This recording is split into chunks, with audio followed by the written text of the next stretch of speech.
Here we are. Smash of the day. With me this week I've got Graham, coach of Hello.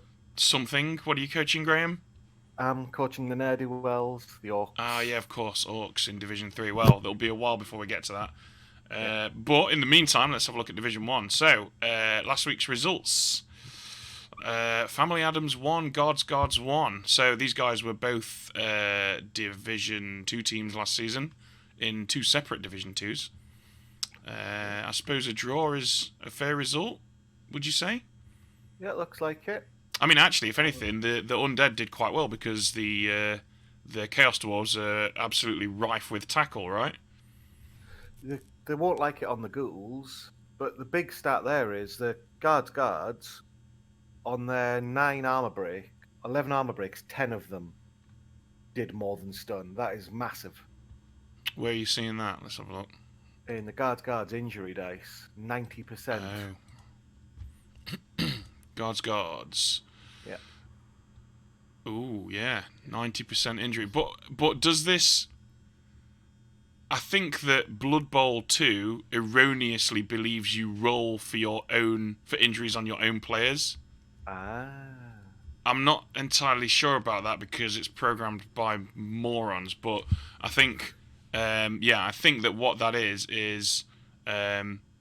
he succeeded 90% of his own injury rolls, therefore not rolling injuries on his own players. I don't know the about other way around. Because then if you look at the Undead one, they've got 43%. So either way, he's probably won the fight there. Yeah, which you would expect him to, right? With Chaos Dwarves. I don't know.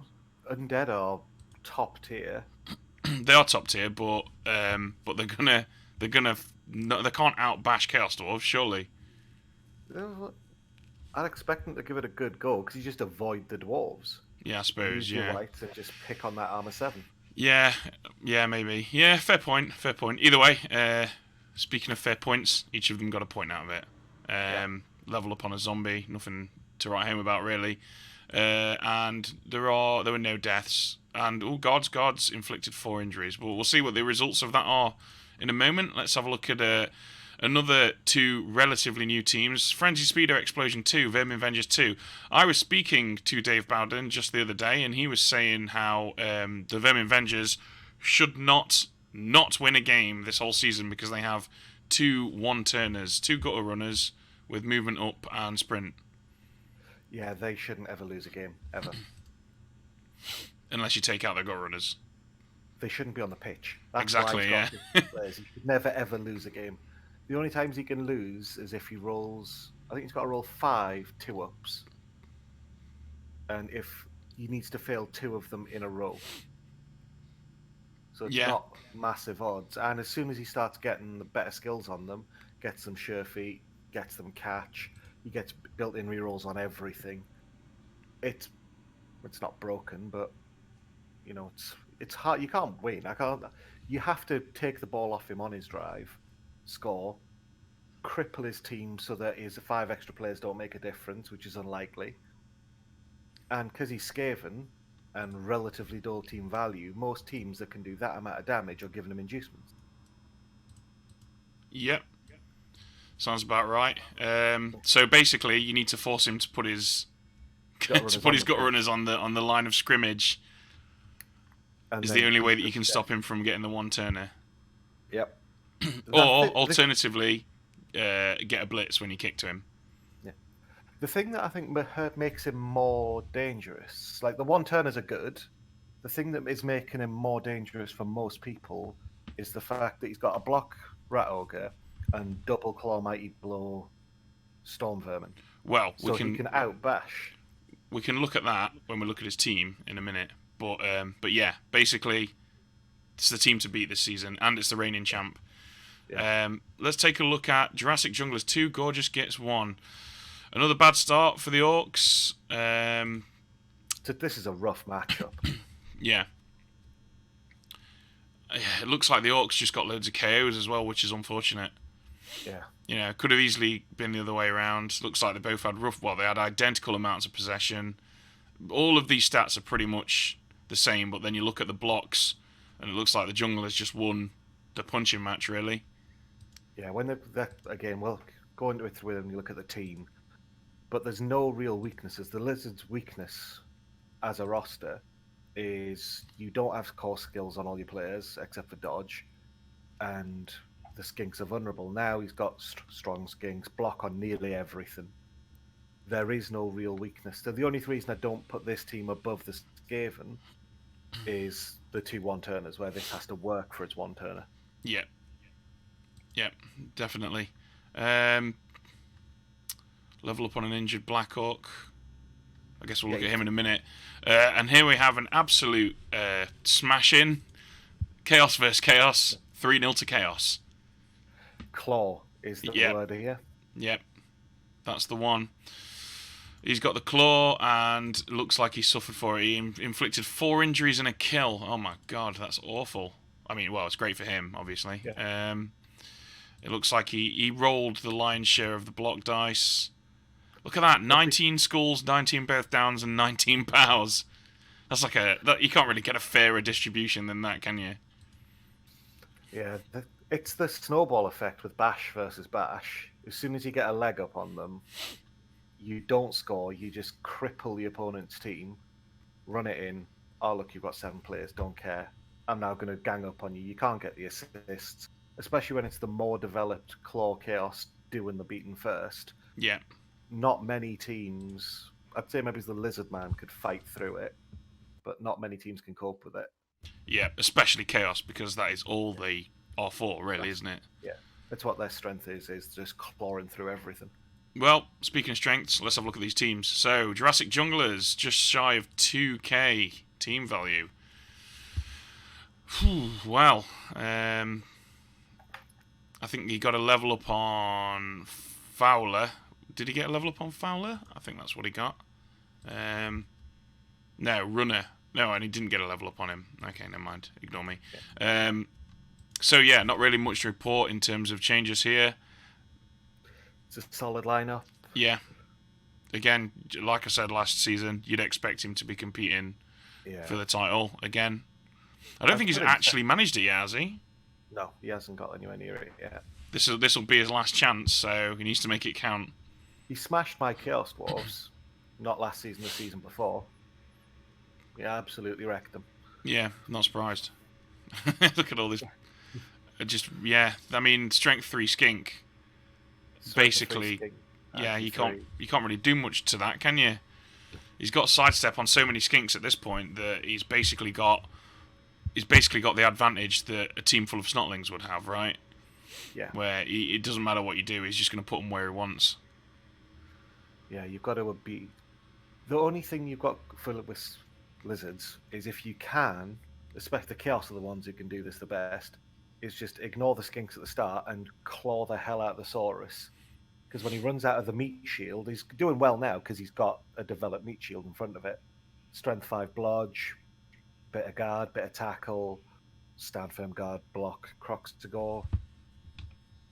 But if you start removing it, they don't have that strength and depth of the strength, if you know what I mean. Yeah.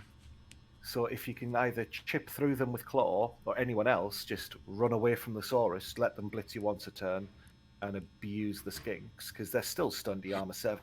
You get tackle mighty blow on them, you're going to mold through them, even if they do have sidestep. Yeah.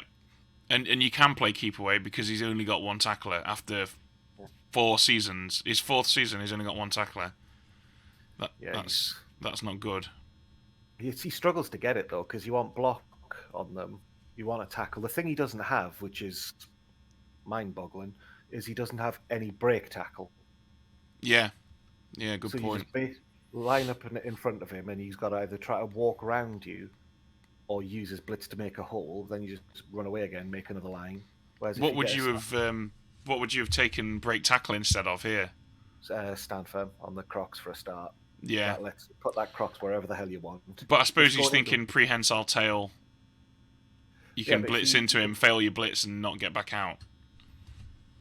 you don't need the you just put him into cages or in front of cages. It gives you the ability to move him where people just go, all right, my cage is going over here. I'll just put one guy there and he's not going to dodge out. Mm.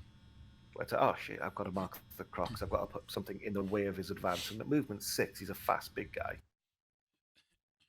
That's all right. He only needs another 19 SPP this season to get a break tackle. I'm sure I'll get there. Let's take a look at Brexiting Spines, fresh from their on-field slaughter.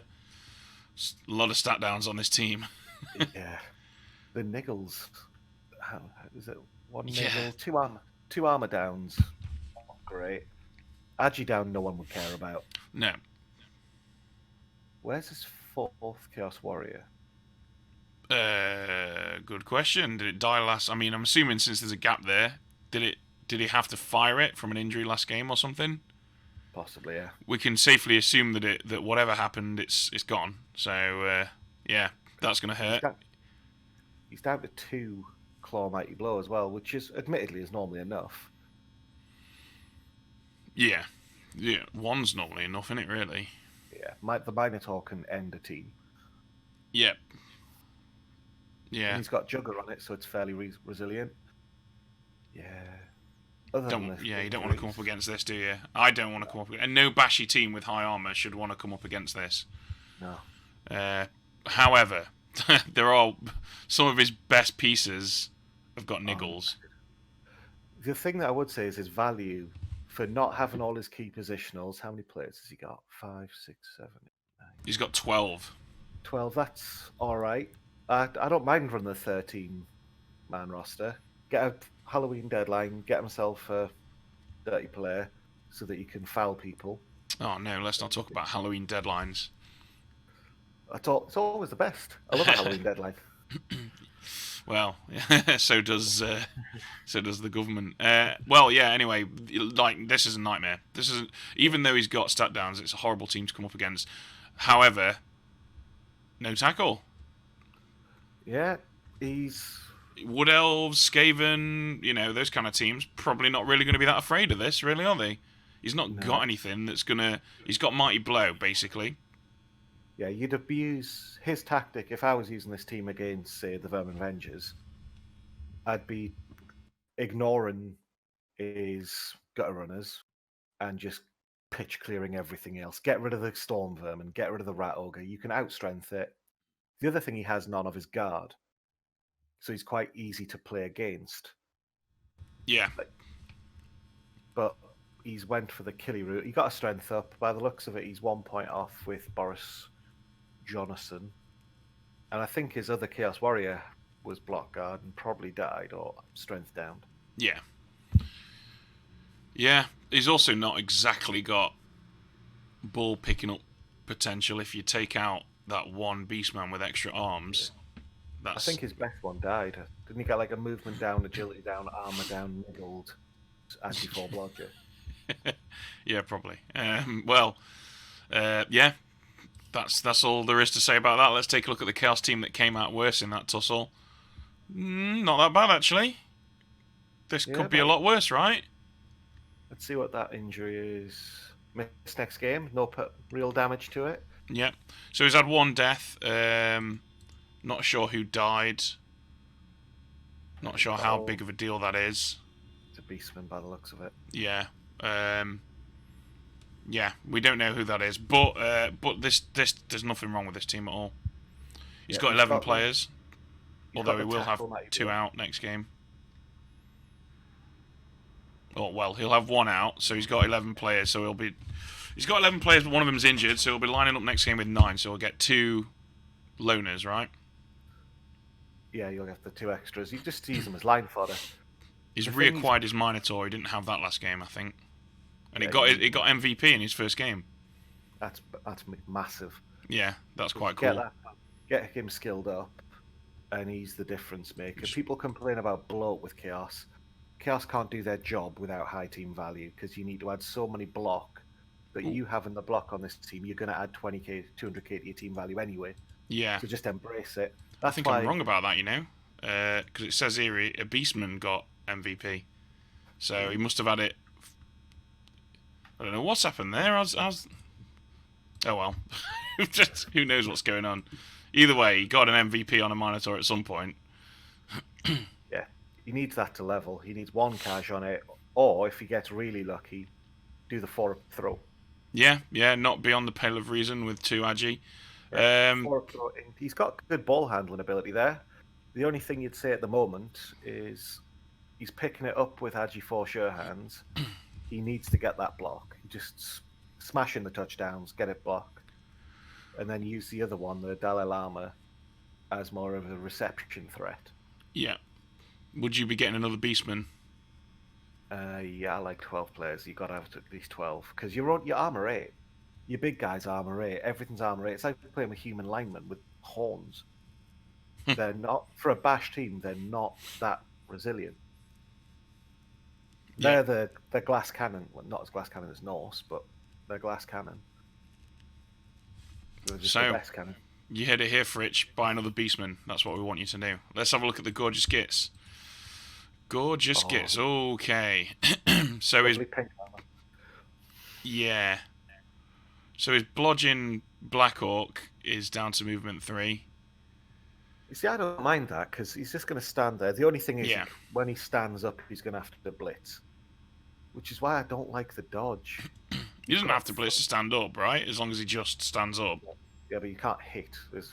You'd have to go for it to hit anyone, so you can just stand up and then do nothing. Yeah. I don't like the dodge on all the Black Orcs because their job isn't to be subtle. Yeah, but I suppose at least it means they're almost impossible to knock over, right?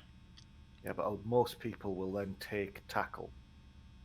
Anyone's dedicated killer will have mighty blow tackle. Do you think that might be why he's struggling? Yeah, he's got an insane amount of dodge, hasn't he? Look at all these doubles he's rolled. Yeah. I mean, the blitzers dodge, fair enough, because they're going to be using it to run around. Yeah. Especially on his Agi 4 one. Yeah. Can't argue with that. I like the build he's got under blitzer. Solid. Lineman. Yeah, fair enough. It's also inflating his team value quite a lot he doesn't have that much for that value. I think the biggest problem with this team is that he needs to rearrange them in an order that makes them easy to look at. Yeah, and sack that goblin and buy a new one. You've got 130k worth of shit goblin. but look at it, it's glorious. It's glorious. I've never disagreed with anything that you've said more than what you've just said just then, Graham. You can't fire this thing. Look at it. It's movement 7 catcher with sneaky getting sure feet and catch. Yeah. Oh, come on. It's his highest goal scorer. To be fair, the 1-turn potential on that is amazing. Yeah. But yeah, no, you are kind of right. Like it's adding, it's making up like what 5% of his team value. Yeah, on a goblin that if you get anywhere near it, you'll abuse it. Yeah. True enough. Does he have a thrower? No, because it died and his blitzer has 4 agi and kick-off return. Fair enough. Yeah, I mean, at that point, you just don't need one, do you? It's just going to be bloat. I like it because he's going to have to put that blitzer deep to be the ball recipient, whereas if he's got, say, 2 or 3 turns to score, he's forced someone to score a bit earlier than they wanted to. Having that guy really deep means he's got no real receiver up front. Yeah, I suppose that's what his goblin's for, right? Yeah, I suppose he's got catch. He can do it that way. Yeah. I don't like having a goblin with a ball because you just run over and smack him in the face. I think we can both admit that this is a very interesting orc team. It's not boring. I'd hope that mine doesn't look like this. Okay, well, let's have a look at them Avengers. Did these guys drop some TV? Yes, they did. Yes, they did. Kick us out for the next game. We're missing a gutter runner, but it's not the gutter runner. It's neither of the gutter runners. So simple that I mean that actually means he can't. Yeah, like if he wants to have one on the pitch for a drive, he's got to have one of his valuable ones on for the next game. Yeah. So And that that's is leaves him vulnerable because he's got 110k. So my guess is he'll buy a new one. yeah, probably. You'll buy Yeah, the other one, bring it in, use that one. He doesn't need to have both of them on. He doesn't need them on. doesn't need either of them on unless he's setting up for the one turner, right? Yeah. Like And especially if it's your opponent's drive, you just buy a new one, stick that one on, just in case you need one, right? yeah, and then just abuse them with the rest of your team. Exactly, yeah. He's got too many linemen here. Do you think? No, I like it because he's fairly weak in a fairly bash heavy league. You need 14, 15 players because one, it gives you the ability to foul. So if that Agi4 skink falls over, foul it every turn until you kill it. And it gives him bodies to put in the way. The reason he's doing well is he's protecting the two storm vermin, and for most part his gutter runners by having the bodies when he's taking the knockouts and the casualties. If he had 13 players, he would get abused by strength teams.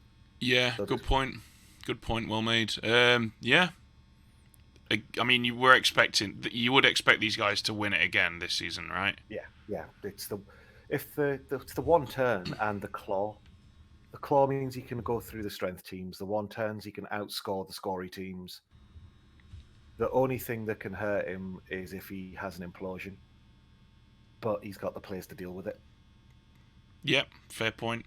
Let's take a look at Family Adams. Fresh from their draw. He's going to be missing that mummy.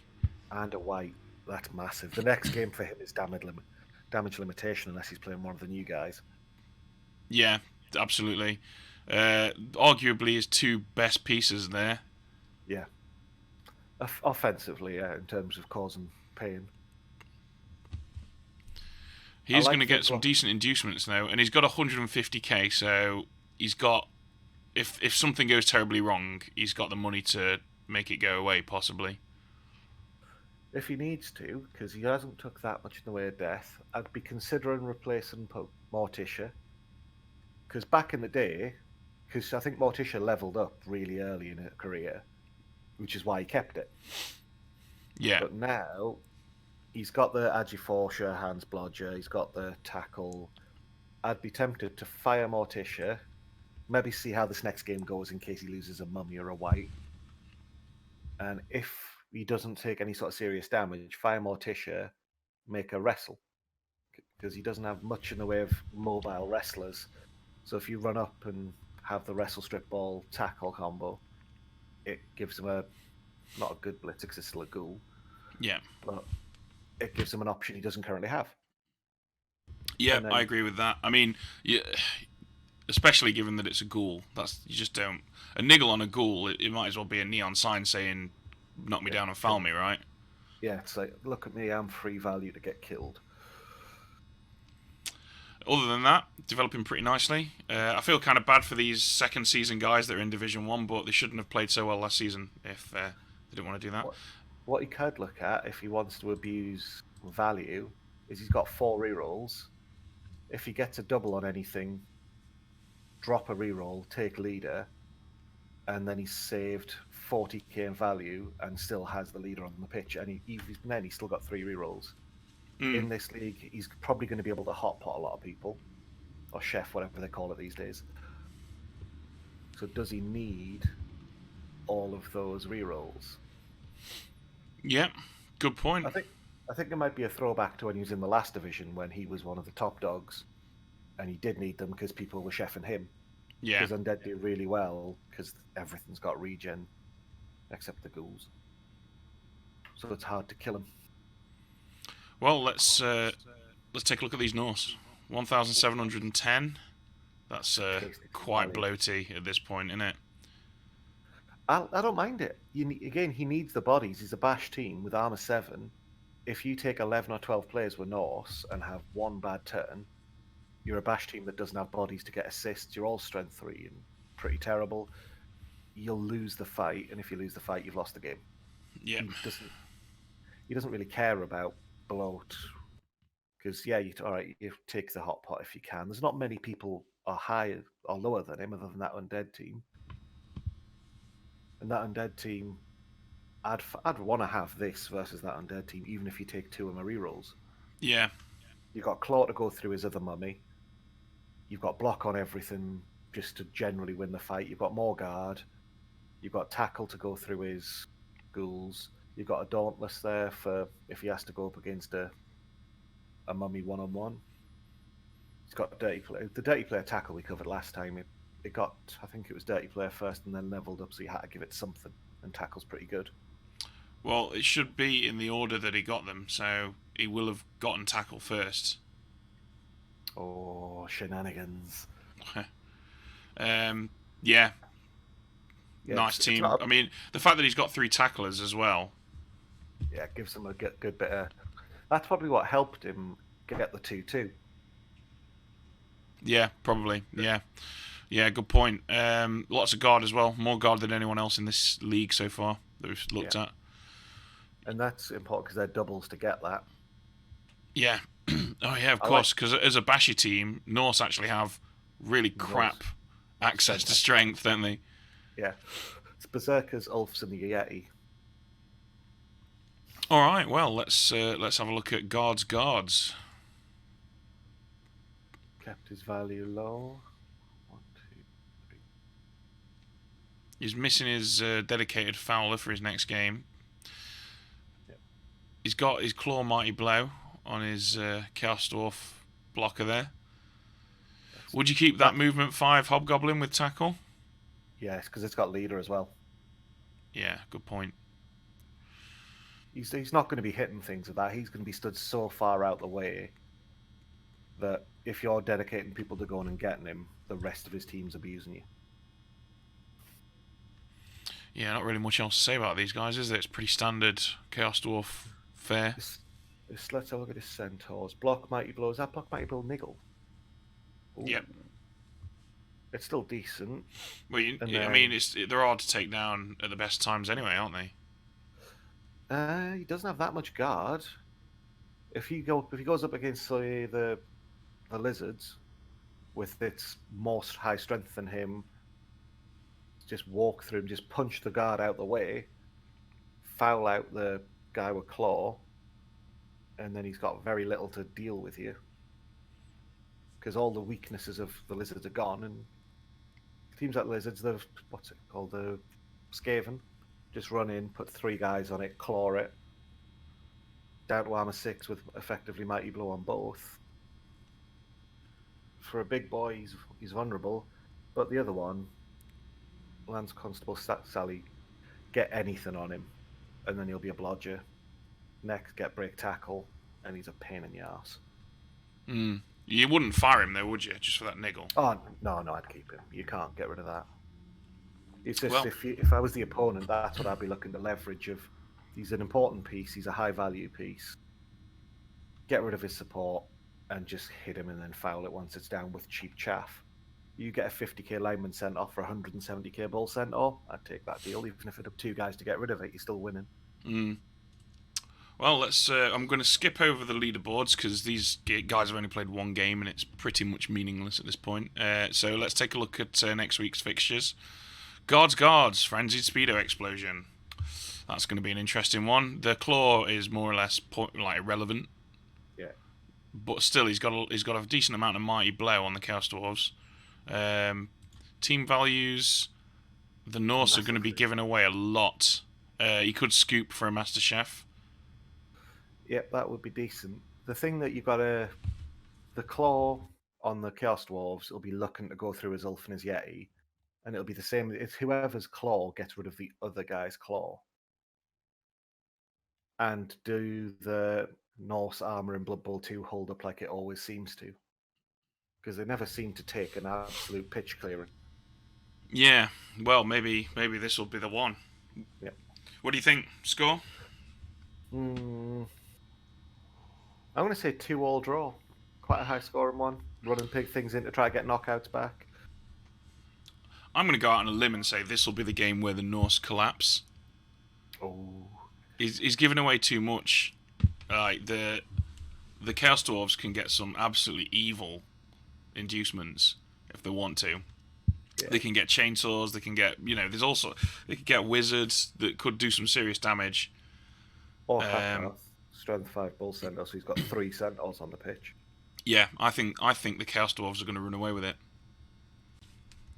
I've got faith in Warbowden. Do me proud, Dave. Do me proud. Family Adams Jurassic Junglers. Junglers. So junglers are going to be giving away 650,000 gold crowns. At this point, it makes very little difference. You take Luther, don't care, just abuse him with everything. They should just walk through him. They've got block on everything. The junglers have no real weakness. So if you're playing the undead in this scenario, what would you do to try and give yourself a chance? Let's have a look. So you're missing a mummy. Yeah, he's got a pretty depleted. I mean, we both know what he should do, which is just try not to have anything die, play as conservatively as possible, just get through it as best he can. But if you really wanted to go for the win, what would you do?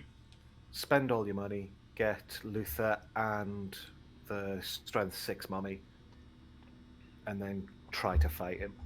That's a good point, actually. Yeah, because you can induce journeyman with level ups. No, there's the strength 6 mummy's a star player. Oh, of course, yeah. Ram took the whatever. Yeah. And Count Luther could be game changing because he's strength 5, agi 4, blodger with hypnogaze. So if he wants to, if the lizard men are trying to be doing something sneaky, walk forward, hypnogaze the corner of a cage off, smack into that ball carrier with a 3 dice blitz, can do some damage, and he's also got regen. So if you're trying to spend money fouling him, that's the other thing I would do: foul liberally. Yeah. Get rid of the skinks if you can. If you can't, you're probably not. Has he got a fowler? Makes no difference. They're stunty. You might as well have 3. Oh, he's got a zombie with dirty player. Then yeah. So yeah, he needs to do something every turn. He needs to do a foul every turn. Possibly a bribe. Yeah. Well, he's got his options are very open in terms of inducements. Yeah. So yeah, I'm assuming we're both going for the junglers in this one, but yeah, good luck, Family Adams. You're going to need it. Vermin Vengers, Brexitin Spines. See this. If I had to pick the 2 games that could break the Skaven, is this one and the junglers. But every time they seem to play, Dave can't kill anything. He is giving away a negligible amount in inducements. Like, they can get a babe, basically, which is might come in handy, actually. But he can spend money in this because it doesn't follow the normal tabletop rules. He could just buy into a wizard and win with that. Yeah, quite possibly. It depends, because if he spends his money on getting the gutter runner, as we discussed before, he won't have enough to do that. So does he want short-term gain, or does he want to have a longer-term investment in his roster to help win the thing again? Yeah. Well, we can't possibly know that, but it's the Skaven's game to lose, isn't it? Really, this. Yeah. All the games in this are Skaven's game to lose. He shouldn't ever lose a game. He's got to be really. It's like 1 in 36 of his one-turners should fail. Yeah. So, Skaven. Never ever lose a game, or I'll be very disappointed in you, Josh. So we're both going Skaven then. Yeah. Okay, Gorgeous Gits, Mordor's Rejects, a bash off. The Rejects are, well, the Gorgeous Gits have got 1700 team value. Mordor's Rejects are currently on 1460, but they're going to get 2 Journeymen, and they're 70k, right, Beastman? 60, so that's going to add 1200 to it. That's going to put him up to 1580. So he's got enough for an extra reroll or a bribe or something like that. Probably go with the bribe, wouldn't you, in this scenario? Get your foul on. This one's a tough one to call, actually, because the Orcs just don't seem to be able to get it right. I don't know what he's doing. I might have to have a look at some of his games, because this is the one game where you're sitting there thinking, right, I've got dodge on everyone. I've got pylon on I can go through. You can pick out his targets.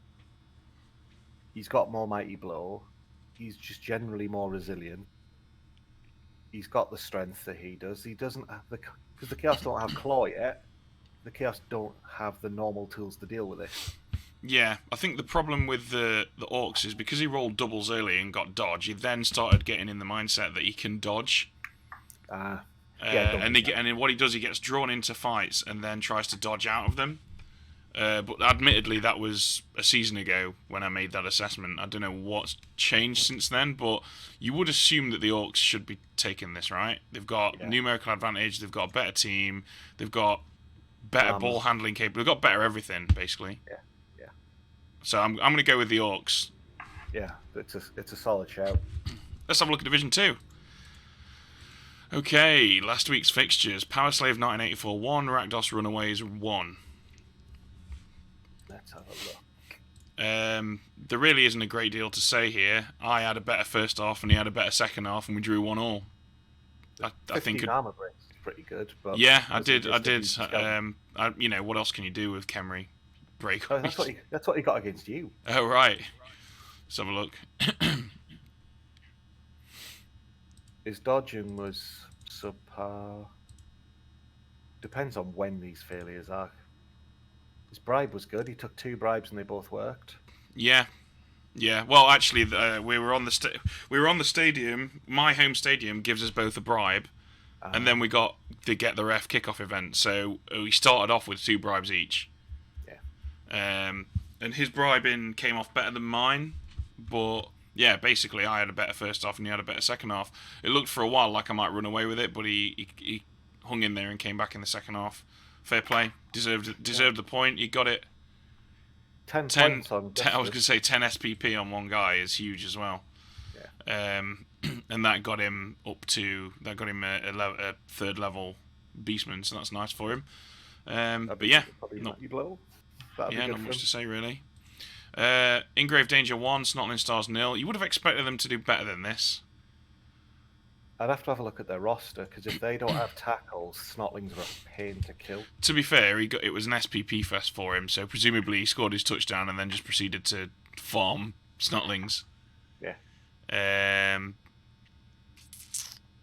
His lightning bolt didn't come off. Why did he have a lightning bolt? Maybe he's rolling for his own. Yeah, see, this is what I'm talking about. For Blood Bowl for Blood Bowl 3, these guys need to play Blood Bowl before programming the game. Yep. Yeah. They didn't have 11% injury roll for the Snotlings. Yeah, that's abysmal. He couldn't catch the ball. He only got to use his chainsaw once. Yeah. So that was unfortunate. And he rolled 1, 2, 3, 8, 11 blocks the whole game. As opposed to significantly more than 11, which I can't be bothered to count. Got 50 or something. Yeah. So yeah, there you go. That's what happened. He scored a touchdown and then he beat up on the Noblars. You only hit him 25 times. Successfully. Yeah. What the Snots? No, the undead only hit 25. The undead only hit the Snots 20. Yeah, well, what? But it's not surprising, is it? They've all got sidestep and dodge, right? Yeah, they're a giant pain in the arse to throw blocks on. That's the only thing they've got going for them. Lizards in Pajamas 2, the old cunning stunts 1. Probably the result that you would have expected. Yeah, vamps. Lizards had a fireball thrown at them that did almost nothing. Yeah. What went wrong for the vampires? Actually, this looks like a pretty decent set of D6s here. His Bloodlust was okay. Bloodlust where you'd expect it to be. Dodge, about where you'd expect it to be. Catch, he picked up every time. He succeeded all his passes. He just didn't throw many blocking dice. Looks like he got fought and lost the fight. His Hypnogaze was successful, which is nice, but it's a tough one. Lizards are hard to fight as vampires. Yeah. your strength 4, they can leverage it against you. You've got very little. Yeah, yeah. They Well, can outmove you and they can outpunch you. yeah, there's When you're playing Vamps, coming up against any team that has a liberal smattering of strength 4, kind of sort of castrates you a little bit, doesn't it? yeah, especially the mobility of this one. Like these in Chaos, they don't like because they've got the agility, the mobility to move around. Whereas the Orcs, they don't really care so much because if I cover all my Black Orcs on one side, he'll just run to the other side and I can't do anything about it. Yeah. Well, no escape and fate 3, Slayerettes 0. What went wrong for the Dark Elves? They both had the same amount of ball possession. She got absolutely farmed. Wow, look at that. That is an insane amount of SPP. So, nearly 100% across the board on his D6s. Whereas the Dark Elves didn't get the KOs back. And took 5 cash. Yeah, oh my god. Failed 3 passes and a catch. Rolled 13 skulls to 5 pals. Oh my god. That sucks. If you, especially because they'll turn her over, probably in vulnerable position. And the scoreline will look like that because it's Skaven. They'll just pick it up, run it in, score. Especially if they're winning the fight, you want to reset and just get the ridiculous amounts of SPP. So that sets him up nicely for the future. He could become the new Vengers. The new Vengers, part of the Marvel Cinematic Universe. Well, let's have a look at the team, shall we? So, Rakdos Runaways. His now 16 SPP Beastman he's given Claw to. I don't like... Claw before Mighty Blow. I've made that mistake before. In this division, probably not the right choice. Considering, well, actually, I mean, he's got the vampires next, this week, and then after that, he's got the snotlings, and then after that, he's got the lizards. So he's not really going to get anything out of that claw for the next 2 games that he plays. Would you say that's fair? Yeah, I'd have took tackle. Yeah, or Mighty Blow.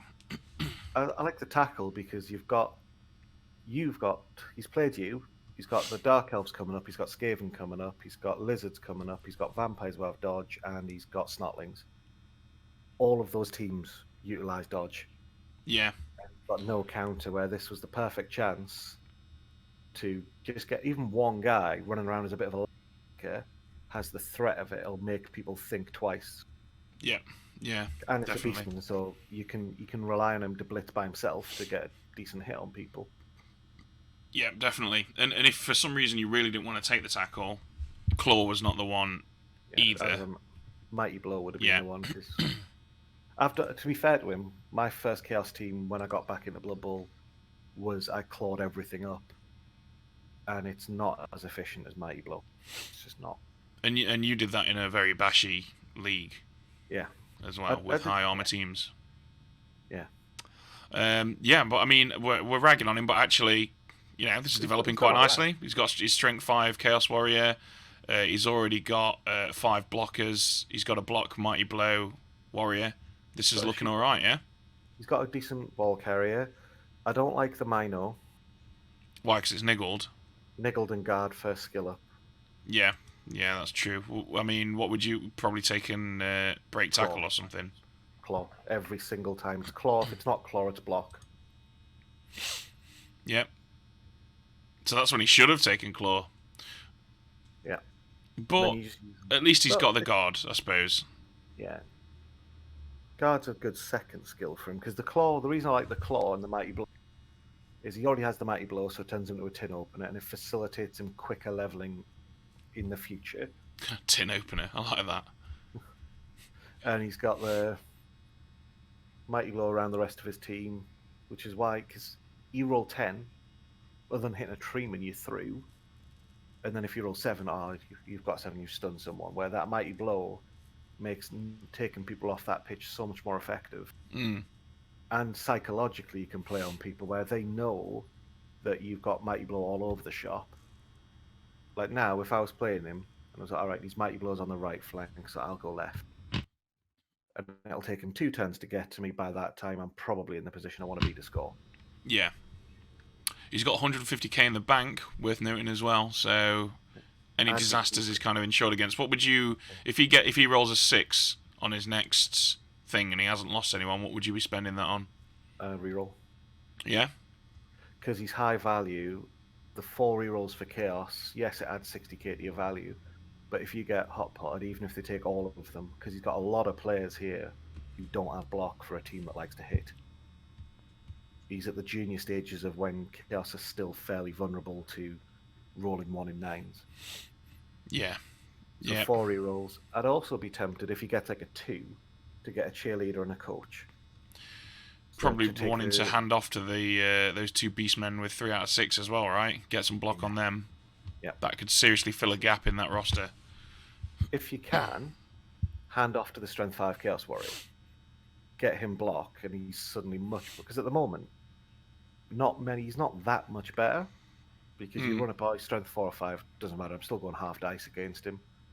Whereas Strength 5 with block, you're thinking, well, he's got block now, I've got to roll pretty well to get him over. I'd be trying to leverage that, get that going. Yeah. The same as I don't really like, I've done it before myself, where you try to have the shenanigan Chaos Warrior. Like I had a, what was it, Blodge, Sidestep, Elite Badgie 4. It was good for fun, but it doesn't help you. It's not what it's for. Chaos Warrior's only job is to get in the way and hit things. And the advantage of them is if they do eventually get the ball, they can pick it up and score. Yep. True enough. It's not a bad roster. He's survived injuries for a season fairly well. He's well set up to become Nightmare Chaos. Let's take a look at the Snotling Stars, the polar opposite. Okay, so 14 Snotlings, one of them's out. I mean, again, what do you say about this, really? He's got one Snotling who is absolutely immense, and the rest of them are terrible. By immense, I mean sure feet, sprint, and jump up. Hey, you take it. Yeah. He hasn't got a single double yet in all, 1, 2, 3. He did have a Hail Mary pass one last season, if memory serves. I think he did, anyway. I might be wrong about that. But that's what he's looking for with all this, with his diving catch. Yeah. Yeah, it's Snotlings. They are annoying to play against, especially if you haven't built into tackle. Yep. Well, I've got him this week, so and I think I've got 1 tackler on my entire roster. Yeah, they don't have much block either, so hopefully you've only got 3 or 4 block, though, haven't you? Yeah, not much. Yeah, I suppose you'll probably only be hitting 1 or 2 a turn anyway. So exactly. Well, yeah, this is fun. Move on. Yep. The old cunning stunts. Still haven't said the wrong way around yet. Still only 3 vamps. I don't mind it. I've watched him. I was talking to him about it when we were at Warhammer World. And he likes the risk reward of he's less likely to start biting his own team. But he is vulnerable. And when he's building out of it now, where he's got the blodgers, but especially at the start, if you start taking vamp casualties, the Thralls don't have anything really to help him. He's got his kick. He's got I like the fact he went with for Anal to become his Dirty Fowler. Yeah. Block's all right. He's got a leader in there. He's got a tackle. He's got a kick. Yeah, see, I haven't played as much vamps as him, so I'm sure he knows what he's doing. But I've been playing them for the last 2 seasons in the CCL, and I have found that a lot of success with starting off with 3, getting your 4th eventually, and building them all to be different things. So I've got my cage breaking vamp who's got strip ball. I've got another one that I build into like a passing vampire, and having 3 blodger vampires just seems a bit like, what's the point, really? No, it's what you get them so it's their most survivable build. The first skill on vamp statistically is dodge, because when you feel a bloodlust, you don't want to roll a 1, and then if you use a reroll, roll a 1 again. Right, I've got to move 1. Right, not only have you turned over and got sent off. So I've been drilling that into him because there was one of the top vamp coaches on the NAF rankings, at least, were saying that's a good build, especially in leagues where you know you're going to get more skills. I do like four. I took 4 vamps. Yes, you don't have to have them all on the pitch as well. If you want, you can have your 3 on the pitch, and if you're on defense, leave your pass guy off. Mm. But they're high value, so why are you not going to use them? Yeah. If you're playing vampires, you have to just accept that you're going to kill yourself. You're going to have a game that turns to shit. You bite 5 players and you kill them all. If you don't like biting people, don't play vamps. You can't actually. You don't actually kill them though, do you? Like No, it's just you, badly hit. Yeah, they're always badly hurt. Yeah. It's just annoying when you remove 5 in this case, 4 of his own players in one turn. Yeah. Well, my favourite was when I got a blitz and removed 2 of my own linemen in the blitz. So turn 0, I'm down to 9 players. Classic. That's why I don't play vampires. Well, let's have a look at the state of the Slayerettes after the last game. Pretty unscathed, actually. They've got a niggle lineman. We've got a blitzer who's movement 6, but you don't really care too much about that, do you? She doesn't have the luxury of the money to replace him. Yeah. Lineman's out, but it is just an MNG. Yeah, it's fine. This could be worse. This could be a lot worse, I think. She's now in this state where she's got 3 rerolls, she's got the apple. Buffy needs to... I don't know what she's doing in terms of hogging SPP, but by the looks of it, she's doing quite a lot of it. I think she's had bad luck in terms of where her MVPs are landing. Yeah. So it looks like she's had, 3, 5, 6, 7 SPP land on linemen. And if you don't get it landed on your blitzers and your witch elves, he's got 50% chance-ish to land on the people you want. Mm. And she's not getting it, and that's going to stunt her growth. For 2 seasons in, she's not had that much luck in terms of development. And then she's not hard to play against because she doesn't have the good skills. And then you get smacked all over the pitch like she did last time. Yeah, well, if she can survive the next game and get enough for that 12th player, that should give her a bit of a cushion, right? Yeah, gives her the cushion, gives her... It's just... She needs to get the blitzers leveled. Yep. Hand off to blitzers, score with blitzers. Need to stop scoring with the witch elf, really. Yeah. Which is what I'm assuming is happening here. I'd throw it with Giles at the very start to get a point. Probably throw it to someone like Angel if you can. Run Angel in, 15 points there. Then next time, throw with Angel, 16 points. You've leveled him. Even if you give it to Faith, so you can then have a wrestle, tackle, witch elf. Yeah, we probably want to complete a pass with Darla, right? Before anything else. Level up that blitzer straight away. Oh, yeah. Didn't see that one. There's also a lineman who's on the verge of leveling there. There's 2 of them. There's the 15 and the 5. Yeah. I was thinking if you get... Because the 15 one is more valuable, I'd try to get that blodge. And then it's like a blitzer. Yeah. It's better than most of the blitzers, actually, at that point. Right, yeah. So, quite a few guys on the verge of leveling here. Could overnight become a very nasty team if you can get the SPP on the right places. Yeah, it depends. If she's playing someone nice, that could explode into a beautiful team. Or it could get smashed all over again. Well, we'll have a look at that in a sec. But let's take a look at Noah Skaven Fate, who farmed her for SPP. And, yeah, we're already seeing this developing into something nasty. Storm Vermin's got grab. I like that. Yeah, I do as well. But give him grab frenzy. You put grab as an optional skill in your settings. Grab him to the side, to the wide zone, and then push him off. Yeah, that'll be a lot of fun. He's got his movement 10 gutter runner. Yeah. Just needs to get sprint on him now. The big difference for me between this and the Avengers is he doesn't have the claw. If I look at this team, I'm not looking at it thinking, oh, Christ, it's going to take us apart. Because, yeah, you're going to score. You're always going to outscore most teams as Skaven. The big thing is the Avengers having the claw and the block Rat Ogre just walk through. Like, the value difference isn't that much, but this team is nowhere near as good as the Avengers. Yeah, well, not going to be, are they? they've not been in the division for as long. But by the end of this season, they've got the ability to turn it. Yeah. He's got. I'd be looking to stop scoring. I'd score with David Slane to get him sprint, and the minute he gets sprint, try to give it to the Storm Vermin, because that's the strength of the others Skaven team. What makes them a threat is you've got the power to remove players. Yeah. Where normally Skaven, it's like, oh well, you might get one or two of my players down. The other one's like, he's going to go through me. I leave anyone badly positioned, he's going to get a 2 dice block, knock it over them, foul it. Yeah. And once you're men down to Skaven, you can't do much about it. In terms of his, I like the 14 man. Not taking a rat ogre is good for keeping his value down. He's got, how many gut runs? He got 3. Well, he did have a rat ogre. Something happened to it, but he can afford to replace it. I'm assuming he's deliberately chosen not to, which he doesn't really need to in this league.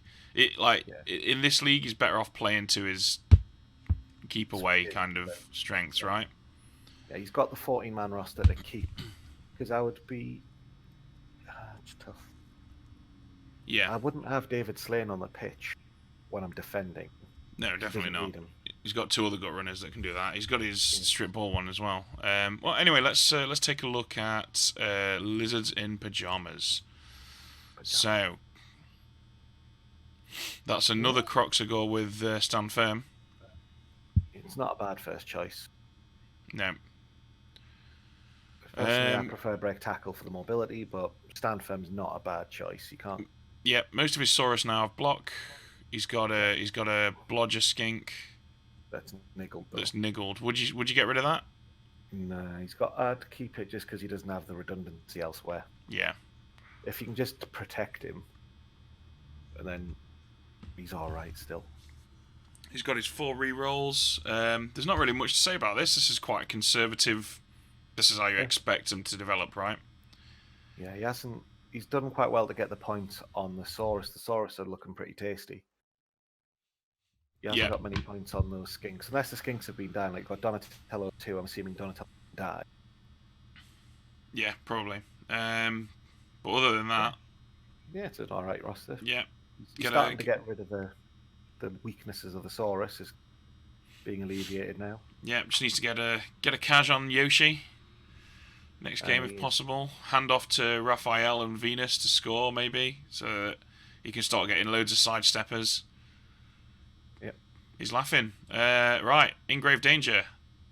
Good. 14-man roster on the undead. Do you think that's a bit too many? I don't like the amount of skeletons he's got. Yeah, well, he prefers skeletons, and he must be doing something right, because he's done pretty well for himself. He's got a block mummy, which will help that. Yeah. The one thing he's not got is developed ghouls. That's not such a big problem, though, because you can level a ghoul up to get block in 1 game. Yeah. Just hand it off to him, score. Next and his white has got 4 agi, so that's probably his ball carrier at the moment, right? Yeah. I wouldn't be using them for that. I'd be still giving it to the ghouls and using that agi 4 white as more of a threat piece. Like, next skill, give it tackle. And it's like, what are you going to cover? You leave a hole for that white to walk through. He's walking in on 2 pluses, 3 pluses. You can put in places where you can't normally get a white. It's the skeletons. They're so easy to remove. The difference between armor 6, 7, and 8 is massive. And if you've got 1 or 2 skeletons, maybe. Like, he's got the Fowly skeleton. I can agree with that. He's got a skeleton with guard. So yeah, that means he's got to get into contact. I'd have been more thinking give that skeleton leader and then remove a reroll. I don't think there's necessarily anything wrong with having loads of skeletons. What he does not have is 3 zombies to put on the line. Yeah. That's what zombies are for, right? You put them on the line at the start of any drive. They're all like at the start of your opponent's drive. You just stick them there so they don't get hurt. At the moment, he's having to put either something valuable on the line or a skeleton that might get removed immediately. Yeah, hit it with a mighty blow. If I was to play this with any of the teams I've seen, just stick your mighty blow guy next to the skeleton, drop him down to 10 men, and you've got to get the numbers advantage. Because it doesn't matter if he's got 14 players, if after 8 turns of the game, you've been a man up since the start, you can then snowball that, get a hold of his ghouls. If they don't come back, he's starting to think a little bit like, I'm losing a fight here. And if you can, if it's his reception, force him to score, then give you a chance to get the ball, and then get 1-1 your drive. Again, just walk up. He's going to have to put crap on the line, go through it. Just him having that much armor 7, I don't like it. It's not what they're good at. Zombies, you put the zombies as the wall to stop you hitting the ghouls. And if your wall isn't that tough, what's the point in having it? Yep, well, Greg disagrees. Yep. Right, let's... Power Slave 1984, here we are. So... Oh, my sweet baby Jesus. Movement down skeleton. I'd keep it. You don't care about that. Well, yeah, maybe. We'll see how it goes. I've got options. I did have to replace my number of the beast again. Because of his decay, he got 2 very, very bad injuries. I think it was like a strength down and a movement down or something. So yeah, he needed to get replaced. But I've still got my 2 Blitz Rars. Those Blitz Rars are the key. Like, you get in the guard, make play against. You've also done quite well to survive. I suppose last season you didn't take that much of a beating, so you've not had to replace that much. Well, actually, if anything, it was a bit. I survived a bit too well because I feel like I've had to keep buying skeletons to get my to stop myself from having too much cash. That's good though, because then you've got players. The only downside is you're going to start getting MVP drop on them, which is not what you really want. Exactly. This is why I'm half tempted to fire the X Factor and possibly spend some money on a 4th reroll. Yeah, 4 rerolls isn't bad for a team that struggles to get block. Yeah, I got block on my throw roll, but I'm now kind of wishing I'd given him some passing skills just in case I need them. I know you're not supposed to, but at the end of the day, my blitzer has been the guy carrying the ball most of the time. Yeah, I don't mind the block pickup. Pick it up on a 4+ with a reroll, hand it off the Agi 3 guy. Off he goes. Yeah. You got 2 guard. Got a block on the killers, really good. Your team is basically those 2 blitzers, though. Yeah, that's the problem. It's scary. Every time one of them gets punched, I have a heart attack. Yeah, and you've got some decent development coming through on Dance of Death and Brave New. Brave New World's not there, considering you don't have the choice of taking zombies. Block tackles, solid start for a Skelly. Kick's always good. Maybe give this, if you do have to keep X Factor because he's got 5 points, give him Dirty Play so he just gets sent off and you don't care about his movement down. Yeah, it's not a bad shout. Although, ideally you want your Dirty Player to be someone who can move around to wherever someone is lying on the ground, right? The one thing that you don't want on your Dirty Player is a movement down. Yeah. That's why undead teams make their Skelly their dedicated fouler, right? I don't normally take Skellies at all. I just give it to a zombie. I always have one and give him Dirty Player. But yeah, I'm quite pleased with this. Let's have a look at fixtures, shall we? Yep. So, Snotling Stars, Power Slave 1984. I have 1 tackler. Just the 1. But you do have like 4 or 5 blocks. I'd give it to you. I'll give it to me because I am me, and but more importantly because I'm playing a team that has 14 Snotlings in it. Yeah. But Sam is one of the...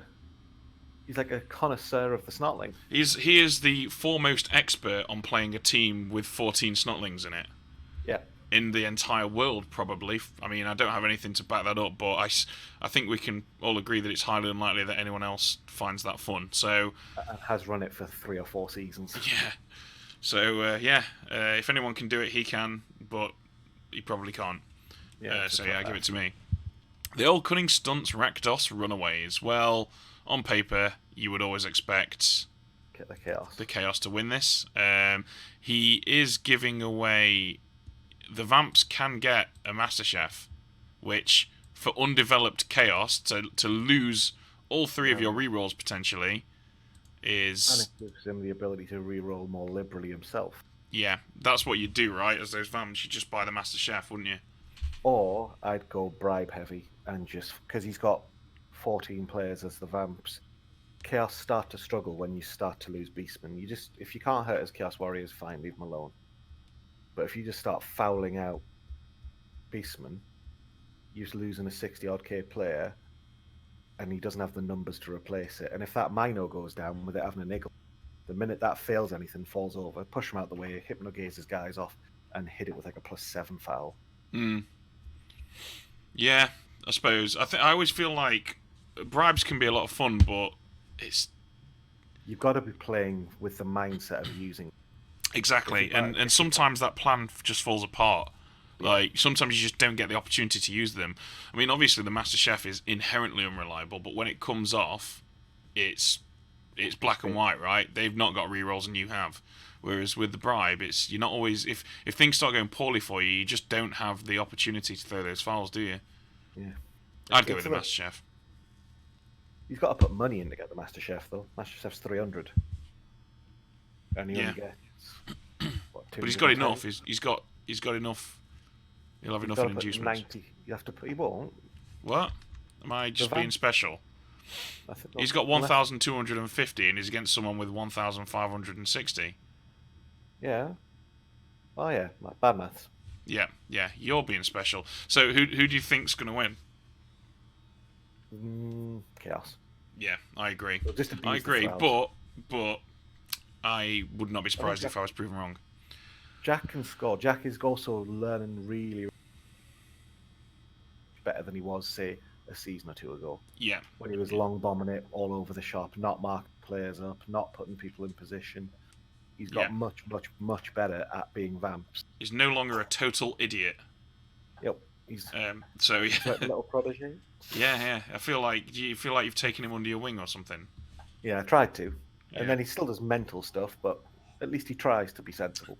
So you're taking him under your sweaty armpits. Oh, he loves it. Okay. Slayerettes, in grave danger. No reason why the Dark Elves can't do this. Well, the reason is, well, actually, they're going to get 370k in inducements. In grave danger do have a 14-man roster with a lot more development. So the Dark Elves will have to play more Elf than Dark, right? Yeah. That's the strength of Dark Elves. If you're playing against like Skaven or something not that bashy, you've got the blocking numbers to outbash them. And you still Agi4 on everyone with a hell of a lot of dodge on that roster. Just run away. What's he going to do? Hit you once or twice, and if he exposes anything with tackle, just keep hitting it. And if you can't, push it round, surf it. Don't care about star player points. Things will crumble for her if she starts losing numbers early, though, right? Because she's not got the luxury of a subs bench. I'd be tempted to get a star player. The strength 4 block Mighty Blow one will do work against that armor 17 with no block. Yeah, it's expensive, and if you get unlucky and the MVP lands on it, tough luck. But at least you've got something that is scary, so they're going to want to hit it, and gives you an edge that you don't normally have. Yeah, and that's when I was the Dark Elf and I got absolutely mauled. That star player won me the season. Well, there you go. You've heard it there. Get some star players in, and then don't fight with them. Yeah. But what are you thinking? Depends what she does. If she takes the player and plays a good elf game, I'd put money on her because she can pick her fights, get rid of ghouls, get rid of skeletons. This is why I don't like the skeleton. Because you got a 14-man bench. It means nothing if you don't have them on the actual pitch. And just avoid the mummy. She's going to take 3 or 4 hits every turn. Put the loner in there. Put 2 basic linemen. You just need to pray that you don't take casual knockouts early. Yep. Do you think that she can win? I'm going to give it to Undead. Yeah, so am I. I just think he's got too much for. I think he's just got that numerical advantage is going to make the difference. The fouling. He can foul knowing that he can take 2 sent off and still have a man advantage. Yeah. But good luck. It's not unwinnable for the Dark Elves, that's for sure. No Skaven Fate, Lizards in Pyjamas. So we've got 1520 versus 1480, so pretty much irrelevant in terms of team value. Yeah, what have I got? See, that's a built-up skink killer. I mean, we've got a 14-man roster for the Skaven. They can out-skink the skinks mostly. There's no tackle on the lizards. I think this is a bad matchup for the lizards. See, I was thinking more they've now got the block, and they can just walk round and hit. The Skaven could just throw wave after wave of, of rats at them, and it not really matter. They've got enough that they can start fouling. They can play the passing game.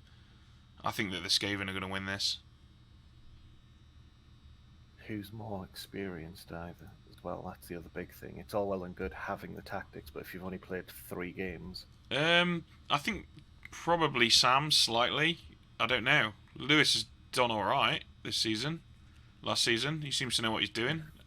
It's difficult to know really, but even if they were both the same level of experience, I'd still back the Skaven just because they've got the numbers. they don't have any sort of strength though. You just walk through, and they can't run away like Elk can. If he loses Solid Snake, he's having to run in and blitz with gutted runners. I'll take that trade. I'll just 3 dice block them, and 1 in 3 will go down. And if they don't, just push them to a sideline and force him to fall over or get surfed. Mm. And if he tries to engage you to stop that, to recover his gutter runners, fine. Hit everything else and then push them out with skinks. Are still pretty good. What's your verdict then, Graham? I'm going to go out on a limb just so we've got a little bit of controversy. I'm going to say lizard. Fair enough. Right, well, let's take a look at Division 3. Division 3. This is the fun bit. So, Nerdowells 3, Hyrule Owls 0. He needed to just try and conserve his players and survive the match. Did he do that? Yeah, I didn't cause a single cash. I think I knocked the big thing that screwed him over was knockout comeback. He had terrible. He failed past 3 of 14. Yeah, that's pretty crappy. I've been there. It sucks. It's very frustrating. I also hit him with Mighty Blow every turn and didn't cause a single cash. So he should be happy that, say, 4 of them weren't actual cash. Yeah, he couldn't pick up the ball either. Yeah, he lost it in key positions as well. Like one of my second touchdowns lost him his thrower to a knockout that didn't come back, and gave me a touchdown because he ran to the sideline, fumbled it just into the pitch.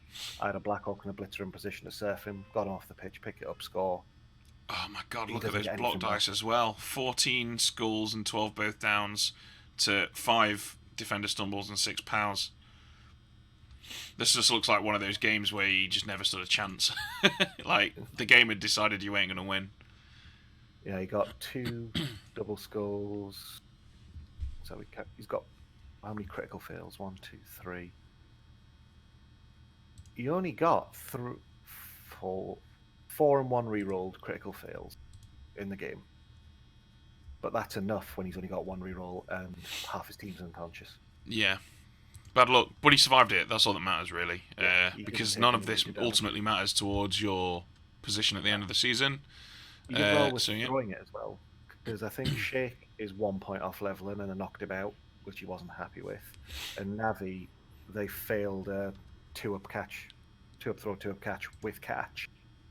And he failed it, which was what let me score the 3rd. That's pretty ridiculous. Cincinnati Ben Orcs 0, Dead Meme Gang 0. 2 bashy teams didn't score and had a fight instead. There's nothing particularly surprising about that. Over 9,000 and Dick's out for Harambe. He's getting very good cash dice landing on the right people. Yeah. Although, to be honest with you, that's not really anything to write home about most of the time, is it? 1 MVP and 2 casualties. For his Nurgle team, though, that's big because it's landing on the Warriors. Look at this terrible dice for the Orcs here. So, failed loads of foul appearances. Look at that, 50%, 66, 50, 50. Couldn't catch the ball. He did pick it up twice, though, so that's something. catching it and throwing it against Nurgle's not great because No. Disturbing Presence tends to make them like 5s and 6s. Yeah. Oh, look at that really stupid on the Dead Meme Gang, 61%. That's Yeah, unlucky.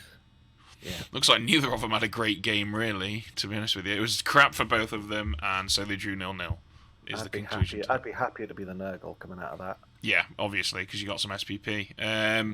Dynamo Vostroya versus the Bat Fastards. I mean, oh wow, his MVP is dead. Yeah. That's unfortunate. Both of them got pretty decent SPP, but the Slan did a bit better. Yeah. The Slan have got some decent. Like the thing is, he hasn't got them leveled up yet. Because I was I'm playing, so I was having a look. He hasn't got them leveled up yet. He's on that cusp position where 1 or 2 good plays and you get 3 or 4 skills. Yeah, And there's quite a few guys in this league that have got that are at that point, really. Yeah, it's 3 games in, so you tend to be. And this is what ogres are doing. What ogres should do. They haven't lost an ogre game 1 like every other ogre team we've had has, and they're hard to play against. Yeah, you like farming the snotlings, but when there's 6 ogres, 5 snotlings on the pitch, they're dangerous. They'll kill you. Yeah, I mean, I Even think if they lose the game, they don't care. They've murdered 6 people. Most good ogre coaches know when to not use their ogres. Is what I'm finding to be the case. Like, if your ogre's in a good position, just don't activate him. Yeah, just leave him. Just leave him where he is. He's more valuable as just a roadblock, isn't he? Yeah. That's why the guard on them is really useful. You just guard up everywhere. They're a pain in the arse to. You got to commit like 3 or 4 or 5 players to moving them. And if you're committing that much to get rid of 1 guard ogre, which is armor 90, probably not going to kill it. Yeah. You're just going to get back up, put him back in position, and then use the other ogres to encircle you. You have your guard sort of your guard stand firm ogres, and then you give your other ogres break tackle so that you can maneuver them, right? Yeah. If you get a chance on a double get block. Yeah. They lost, but I'd say a pretty decent result for the ogres. But not to take anything away from the Slan, they got a lot of SPP out of this. 10 on Sergei Yegorov, who unfortunately is dead. Oh my god, that is so unlucky. That's ridiculous. I hadn't noticed that before. That's over half the MVP, the SPP for this match. Gone. He's on a dead guy, yeah. Wow, that sucks. Sorry about that, mate. It's on a team that really needs to not have that happen. Yeah. Slan at the start are so precarious. Because everyone looks at the leap and goes, leap everywhere. They're terrible until they've got the core skills because you're using your rerolls on the core stuff. Yeah. Yeah. Later on, when you've got dodge and block on everyone and you're doing then you can start jumping around like a lunatic because you've got the rerolls for it. Yeah. GK cleaning standards 0, yeet for distance 1. So absolute dicing of the highest order. Yeah. the amount of 1 dice block that was thrown against. Normally, I don't like giving Max credit, and I don't like agreeing with him. But the amount of 1 dices that didn't fail. 1 in 3 should fail because he was hitting them with linemen. Yeah. And he had 1 in the entire game that didn't work. Well, Max's own block dice were. Have you looked at these numbers for his block dice? They're not bad. He didn't do too bad. 18 pals, 18 defender stumbles, 18 both downs, and 18 skulls. That is probably the fairest distribution of block dice I have ever seen. Those numbers to me aren't that important because he's got POW and skulls, so the skulls irrelevant. Well, your own block dice can be completely irrelevant, right? Because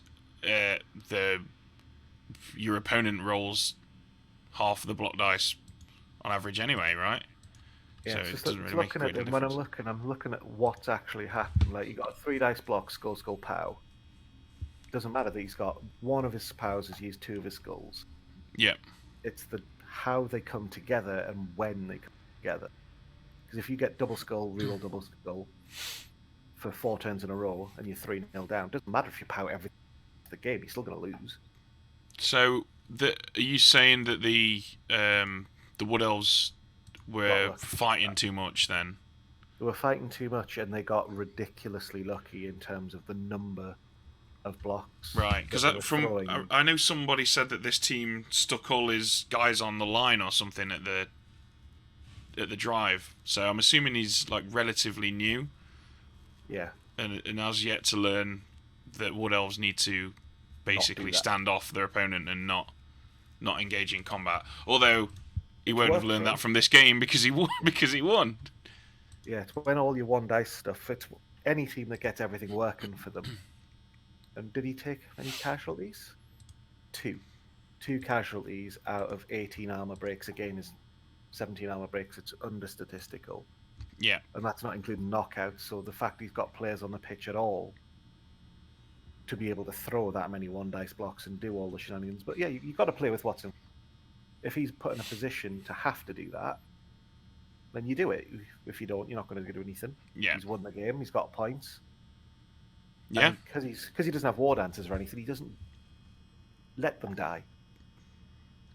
Because you don't mind having, if you've got 2 war dances, 2 catchers and a good thrower, and the rest of them are journeymen, fine, stick them on the line, let them die. The other 6 players will win the game for you. Yeah, especially with Wood Elves. Let's take a look at Russian Rotters 2. Oh, this was an admin win.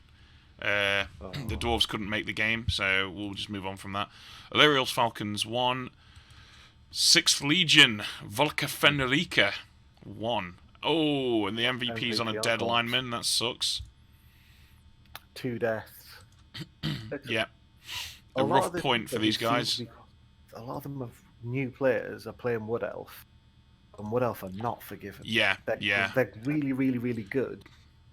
This is the first thing I said. Like, inexperienced players really probably don't want to be taking Wood Elves. No, because you need to have such a solid, not just a solid understanding of the mechanics, but positioning and tactics, and it's almost like with chess where you have to know what the Sicilian defense is and how you're supposed to move your pieces out at the beginning of the game and spread them in certain ways and stuff in there, because it can be so intricate, like moving your Wood Elves on each flank and building a screen and all that kind of stuff. Yeah, it's a tough break, and this is why their teams are getting so murdered. Like, all of them are getting hammered. Yeah. Because they're playing it not to the strength of their roster. Yeah. Because new players tend to want to fight, right? Yeah, I'll get in there, I'll just hit him, I'll do this. Yeah. If you stuff like Dark Elf and to some extent High Elf, yeah, you can do a little bit of that. And the ones with trees, I can understand why they'd use their focal point to go through. But you don't want to be fighting, and you'll continue to lose players. Absolutely, yeah. And you won't have fun. The other thing is, especially if you're new and you're thinking, "Oh, I'm getting hammered every week. I don't want to play this anymore." You picked a team which is very hard to recover from because everything's expensive. And the minute if you've got one more dancer, the first thing I'll do is foul it. So, what we're hearing here is new players. Those of you who've taken Wood Elves, stop fighting and start passing. Being Wood Elves. Yeah. Let's take a look at these teams. The guy I played, I will give him the... Was it the Hyrule Owls? I can't pronounce them. Hyrule Owls? That's Pete. You know Pete? Doing quite good. Yeah. Yeah. No. Well, he's an experienced coach. Like he's having a bit of a bad time. Let's take a look at Yeet for Distance. What have we got going on here? War Dancer with a movement down. It's not good, but you can't really afford to replace him at this point. Yeah. Only one guy down. He's got an apple. No development. He has got his apothecary, so that's something. Yeah. His MVPs looks like his SPP's fallen, unfortunately. This is the guy we've just looked at, right? No, that's Illyrial's Falcons. Yeet for Distance is the guy that beat Max, and the guy that I believe is one of the less experienced coaches. I don't think he had either War Dancer in his game when he won as well. Yeah, because he had one. Yeah, the movement 7 one was MNG'd, and the other one was dead, perhaps. I don't know. Either way, he's got 2 now, so that's where it's at. He's missing a catcher, but the War Dancers can pretty much do most of what an unskilled catcher can do. I'd just be saving up for catchers. Get 2 or 3 catches. As soon as you've got 2 or 3 catches and 2 war dancers, thrower. And if you get the luxury of not die, you want more rerolls as well. You've started with 1. Yeah, it needs more than 1 reroll. Because you can do the 1 dodge, 1 reroll, multiple catcher dodge build, so that you're just running away using the dodge. You don't need to have the rerolls. Yeah. What he wants to do in his next game, I think, is because these games don't count towards this is pre-season for these guys. He wants to pick up with these 2 5 SPP linemen and not hand off, but throw a pass to El Fantasmo, the War Dancer, and score with him. Yeah. Score with the War Dancer twice. That's 2 lots of 3 SPP. That's a level up. The SPP from the passing on these 2 linemen will get them a level up, and all of a sudden you've got your War Dancer. You can give whatever you need, probably strip ball or whatever, and then you can start getting some dodging linemen here, who can be a bit more reliably moving around the field. Before you know it, you got a pretty decent Wood Elf team. Give 1 kick, so if someone does the deploy everything on one side, refuse flank, you just kick it to the other. Yeah, that's a good point. You want to get kicked nice and early. I'm aware that some of these guys are probably watching, so and probably taking on board some of what we're saying. So, if this goes for all of the coaches, if they want friendlies to get playing, give us a shout, and I'll see if I can talk through what I'm doing. Yeah. Why things, just to give you a bit more of a heads up. That is a good point, actually. Yeah, new coaches, if you wanna have a friendly and have a bit of training, just hit up one of the veterans. Russian Rotters, another new coach. He has yet to have a level up. It looks like he's gone out and purchased.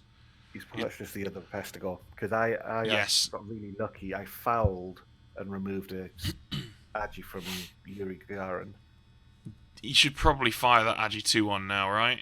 I'd keep it because he's at the start.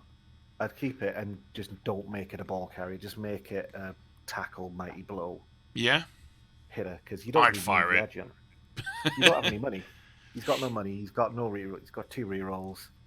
He's done the sensible thing of buying the other Pestigo. Yeah. By the end of it, you'll have 4 Pestigos, 2 for ball carrying, 2 for hitting. Just use the Agi 2-1 for hitting. If he gets the luxury later on and he starts doing really well, farming, getting good money rolls, gets his 3rd reroll, and he hasn't developed Yuri, then fair enough to get rid.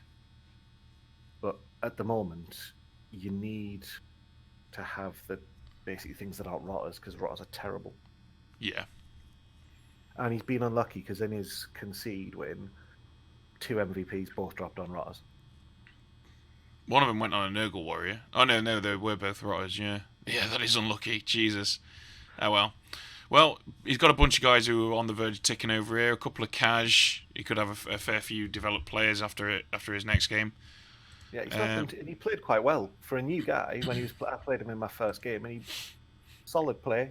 Made the odd schoolboy error, but yeah, I did tell him beforehand. I was like, "Don't stand on the line because he will surf you." Because that's what he was doing when he was playing against me, letting me surf him over and over again. I think that's a classic new player move, though, isn't it? Let's have a look at GK cleaning standards. Not a new player. Nope. Still no level ups here. He's on got another Nurgle team. 5 on the beast's nice. Got MVP. He's got a 13-man roster after 2 games. That's quite impressive. I don't know if he's got No, these are all proper names, so he's bought this. I suppose it is Max. Max loves a foul. He needs the players because he'll just go mental and stamp on everything. Yeah. You don't really want that many Rotters, though, do you? No. Ideally not. They're a bit pointless. You just want 3 to stand on the line. I don't mind having more, and then having them as give 1 claw. I suppose they are quite cheap, to be fair. It's not like they're adding loads to his TV. And it gives them the numbers to be able to stamp on. And because Pestigos and everything are expensive, he's going to build up and then get rid of the ones. So he's not done too badly. His team's got a smattering of skills. Disastrous 40k's got 1 more touchdown to level. Cash on the fridge. I'll be blitzing with the fridge every turn. Get a casualty on the beast as well. Yeah. You're laughing. Let's take a look at Cincinnati Benorks. Still, there's so many of these teams have not got any level ups. Let's have a look. His Blackhawks are in a decent position. Get cash out in 2 games, a cash and an MVP. not bad. Yep. Score a touchdown with his thrower, and then see if he can hand off to that blitzer for another touchdown, maybe. Yeah, that's what I'd be doing, especially if he starts. Because if he plays the Wood Elves, because I think we've got 2 Wood Elves in our division. If he gets You've them got 3. early, oh Christ, that's even better. If he can abuse them early on, block-wise, and then get a good few touchdowns, he can pick and choose and then level up his blitzers. Because the Blackhawks just get in the way. That's what they're there for. But he's got 80k money, 3 rerolls. He's got his Apo now, fan factor 3, so he started with 1. Yeah, he's laughing. Yeah, he's not a bad little rock. It's just, I think it's exactly the same as mine. Yeah, probably. Hyrule Owls. This is Pete's Wood Elves. They've been kind of decimated. Another War Dancer with a movement down. So at least he's not alone. Yeah. His thrower's on the verge of leveling, which will be nice for him. He was getting annoyed because he was trying to throw it and he kept on failing catches, and then I knocked him out and he never came back.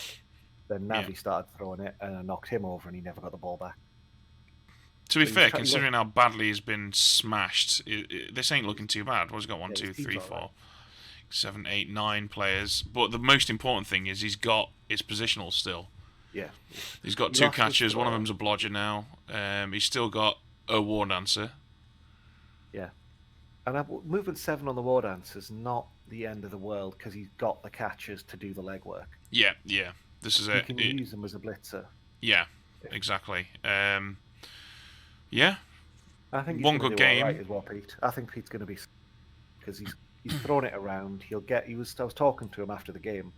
He wants Shake to be his kind of long bomb thrower, actual thrower, and then by another one to get leader on. And then he's got redundancy and positionals. He's building up his catch as well. He played a solid game. He was unlucky with his streaming even when he was hitting with 3 dice blocks, it wasn't doing much. So that's not really representative of how he played. So I think in the long term, he's going to be all right. He was using them as Wood Elves should be. He just got unlucky with getting 14 knockouts and none of them coming back. Yeah, what are you supposed to do when that happens to you, right? Yeah, We've all been there. He just needs to get that Apo, really, doesn't he? That's the next thing that he needs to do. Volker van Rieke. Norse. So he's got his kicker. Not much else to say. He's got his kicker and his Apo.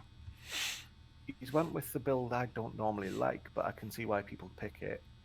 Of the double ulf, I like runners because you can get blodge and sidestep, so they become a little bit shenanigan-y, and your opponents are then forced to do something to deal with it, which then gives you the options to do other things with your ulf, your blitzer. Like, even if you keep your double ulf, drop of the blitzer, make the blitzer the runner because they're the same cost, and then you've already got an Apo. I'd probably save up and buy a 3rd reroll because I like 3 rerolls. It gives you the ability to be a bit more. Yeah. And then building a business. The flip side to that is if he wants to be hyper aggressive, you can keep the Berserker, give it guard. But I like having blitzers because they've got frenzy, give them tackle, mighty blow, and just use them to mow through people. Yep, totally agree with all of that. Not a bad little team. Shame he's not got any SPP on the Yeti yet. Yeah, without mighty blow, that's a slow starter. But it's the same with all these teams. None of them have got that much yet. He seems to be doing all right. Yeah. I think he had a really rough start. He got mauled in the first game.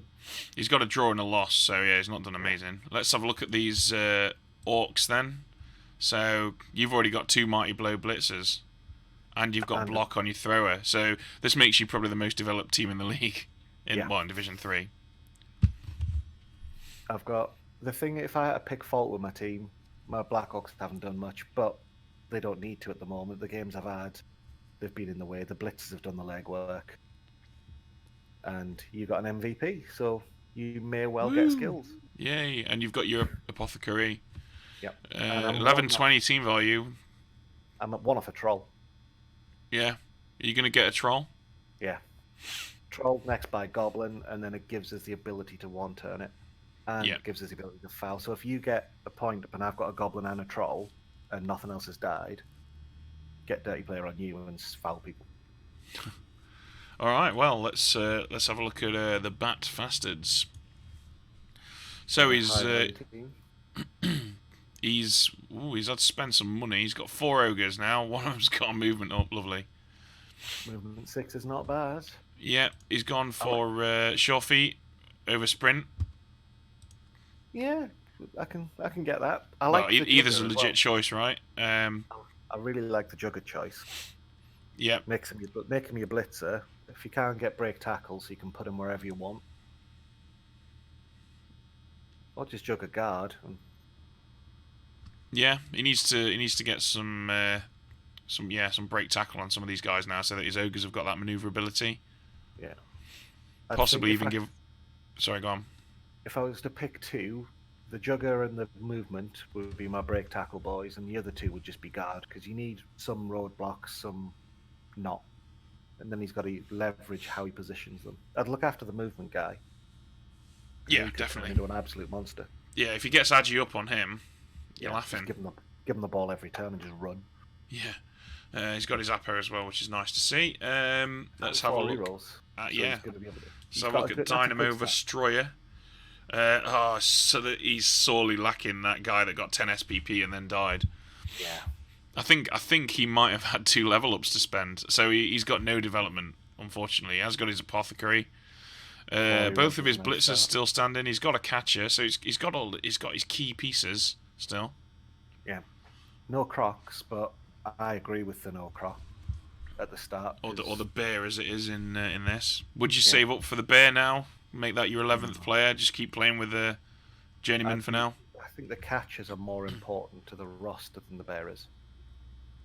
It's because he's done what, I don't know if he looked it up on purpose, but I remember like last year I was talking to again the top ranked player on the NAF who plays Slatan or Keslev as it is now, and he agrees with this build of you take the 2 blitzers because they're so shenanigany that they can, if you forget about dive and tackle and commit to a dodge, you fell over. You plan everything and forget.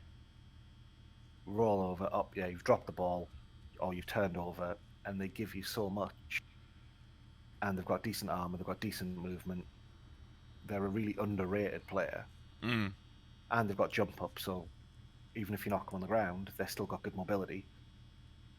And then just fill out catches. You want your 4 catches. Yeah, they're strength 7, but they're leaping on 2s. Strength 2, you mean? Yeah, they're strength 2. If they were strength 7, that would be amazing. Strength 7. Yep, everyone has strength 7 catches. Yeah. All right. Let's take a look at Ye Oldie Faithful. Agi2 Longbeard. Obviously, this hasn't changed since last week, so there's not really much to say here. No development yet. Considering the beasting he took, this team isn't bad. You got for all of those cash to go through, and when you have one last. Yeah, and it's a completely irrelevant stat down, isn't it? Yeah. I mean, I normally go with 1 runner, 1 troll slayer when I start with dwarves. I'm a proponent of that because the troll slayers, obviously, your blitzer each turn, having more. At the moment, he's got 4 AV8 guys on his team. So they're the target, right? If you're playing against these guys and you have to fight, you're going to target the troll slayers. You're going to target the runners. So I always look on the line as well. Sorry, he was putting the runners on the line as well. I don't know if he just didn't look at the model because obviously it's not that easy to tell. Well, he's not an inexperienced player, so I don't. Presumably that was a genuine error, like just an error or something. But yeah, but this is the standard dwarf build, isn't it? Yeah, he's got MVP on a runner, Cash on a runner. Yeah, for 1 game, it's not bad for 1 game really. Yeah, did all right. Especially the fact that he got caned. Yeah, see how it goes. I guess not much to say here. There's nothing's changed. Dead Meme Gang. These guys are doing well. He's got his extra arms, Pestigore. He's got block on a warrior. Agi2 Rotter. Who cares? I'd sell it because it's Agi2. It's got no star player points. Maybe keep it for 1 game, and the only thing is, if he gets MVP, it's on an MVP on someone who's already terrible. Yeah.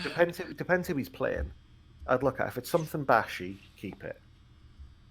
If not, get rid of it because he's going to be able to buy something soon anyway. He's got decent development at the start. He's got his extra arms, which will help get that. He's probably going to level because that's his scorer. Probably going to get block next unless it gets an edgy up. Block after 2 games on a Nurgle.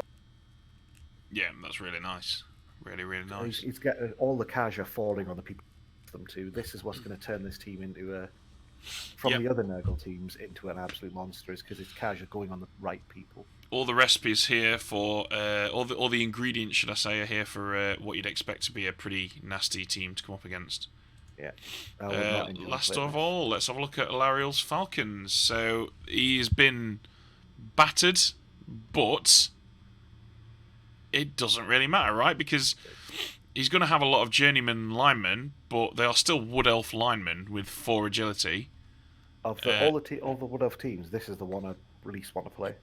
Yeah, this is the best. Even though it might not look like it, I'd say this is the best of the 3 at the moment because he's got his Blodger Catcher, he's got his Strip Ball War Dancer, and to be honest with you, he's just missing a thrower, really, isn't he? I wouldn't even bother with a thrower at the start. They're nice later on, but for an extra 20k, you get pass. I'd rather have the extra 20k and have movement 7 sprint, dodge, catch. Well, I disagree, but I can. Yeah, fair enough. But yeah, no, this is great. It's just a shame that he's not got so many. That he's going to have a load of loners. He's got the 2 re-rolls, which goes in his favour. Just needs to avoid using them on his loners, really, doesn't he? On his journeyman. Yeah. This ain't too bad. Yep, the War Dancer. This is it. New players will be tempted to get disheartened by looking at their roster of Wood Elf players and noticing they've only got 7 of them. But that's just par for the course with Wood, isn't it, really? Yeah, their 7 players are better than most of the people's teams. Yeah, absolutely. And you can focus your scoring. Like, me and the Orc teams and stuff like that will try to spread their scoring out. You don't care. You'll just get 4 good players and win a league with 4 good players. Yeah, absolutely. Let's take a look at the schedule. So, Dynamo Destroyer versus you. I'm assuming you're backing yourself. Yes. The Mighty Blow versus the lack of his skills, and there's not a big difference in value. He's got 130k. He's got 60k of that getting taken off him, isn't he? Yes, yeah. So 70. Yeah, not really much. Not really much to write home about there. Yeah, he's going to have a rough time. If anything, he probably just wants to protect his key pieces, doesn't he? Yeah, keep the catcher and the blitzers away from us, and then just sacrifice the ones that don't have star player points. Yep. So yeah. I can't stalk because I'm still Orc. I might just drop the ball. Yeah. Yeet for distance, dead meme gang. So Chris, obviously experienced coach. Yeet for distance, one of the new Wood Elf coaches. Let's have a look at so Yeet for distance. I've got more or less a full roster. So it's going to be 990k because they'll get their journeyman. Yeah. Versus Nurgle on. Are these guys on the next page? Yeah, 1,100. So he's got enough to take an apothecary, but he's already got one. So you probably take the extra team training, right? So he gets the extra reroll. The thing that is probably going to hurt him is if he doesn't pay attention to Disturbing Presence, because he'll be used to doing all his elven shenanigans on 2s. Yeah. Whereas if he just tries to pick it up and throw it from the cluster, he's going to be thrown on 6s. He'll turn over and then they'll abuse. And absolutely. The two key things that he needs to remember if he wants to beat Nurgle is don't get drawn into fights at all. Tentacles. Just stand up. Just don't get drawn into fights. Especially don't get drawn into fights with the beast. Stay away from the beast at all costs. And if you're going to pass the ball and catch the ball, make sure you guys are not within the aura. Yeah, it's 3 squares from every player with it, and it stacks. But if he's sensible with his positioning and just stands off him. If I was looking at the rosters and it was people who were both similar experience levels, I wouldn't automatically go to the Nurgle because elves are so difficult to stop. Yeah. You just run them past. You can just have 2 cages and just run them around, and as soon as he makes a positional mistake or falls over, lob the ball, score, done. And then stand off him for the rest of the game. Yeah. absolutely. I mean, I think the Nurgle will probably win just because he's Yeah. experienced. But there's no reason why the Wood Elves can't take this. They've just got to not be fighting. Stop fighting. Stop resisting. Can't we all just get along? Okay, Cincinnati Benhawks, Russian Rotters. So another Just couple get of an bashy extra meme in teams. there. Leave Brittany alone. Where are the... Okay, so 1070, 1080, so there's nothing in it in terms of team value. Obviously, Orcs really strong out the box. Yeah. The block is going to be if he can leverage the block. See, I don't like fighting the Nurgle warriors because if you keep on spending players, and he's going to have to put 2 players in there at least to get a 2 dice block. If he rolls the foul appearance, he's then committed 2, and that's what lets the Nurgle get around you and outmaneuver and outposition you, even though they've got terrible movement stats. So if he can, but if you go through, I just aim at the Rotters, and if he gives you a pesticle, Yeah, just absolutely. disengage. Yeah, if you're leaving 4 Nurgle warriors versus 4 Black Orcs, fine, I'll take that trade. Stick a lineman next to the centre Max, and then abuse the rest of his lineup because you've got block. He doesn't. He doesn't have. And if you can get through these Rotters, they don't have regen. Get some numbers going. He doesn't have that many rerolls. Doesn't have core skills. He's already got a stat down. It's very much winnable. But the Russian lad, he's good. He played a solid game. There's no from watching both of them play, it's quite hard to pick one. Well, I think Kenny's more experienced coach, and he's playing Orcs, and he's got a better chance of picking up the ball. So I'd probably go with the Orcs. But the thing is, like, that beast roaming around, stopping people from getting away from him, making it difficult to pass the ball, and possibly with the mighty blow taking out some Orcs. Yeah, He just needs to zone out the Orcs, basically, doesn't he? That foul appearance could be key. But I'm going with the Orcs, I think. I'll give him. Yeah, I've got to go with all. Hyrule Owls, GK cleaning standards. Wood Elves are a bit depleted.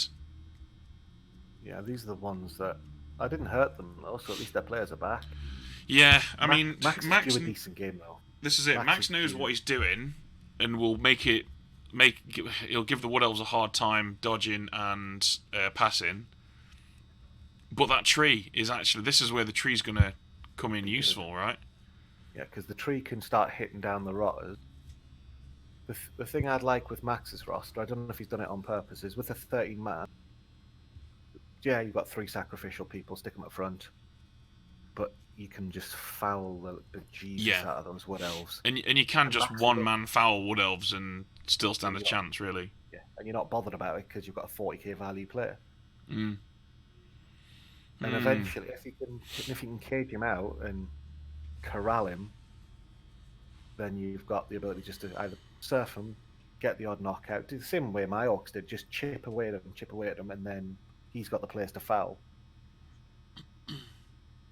This one's a tough one to call.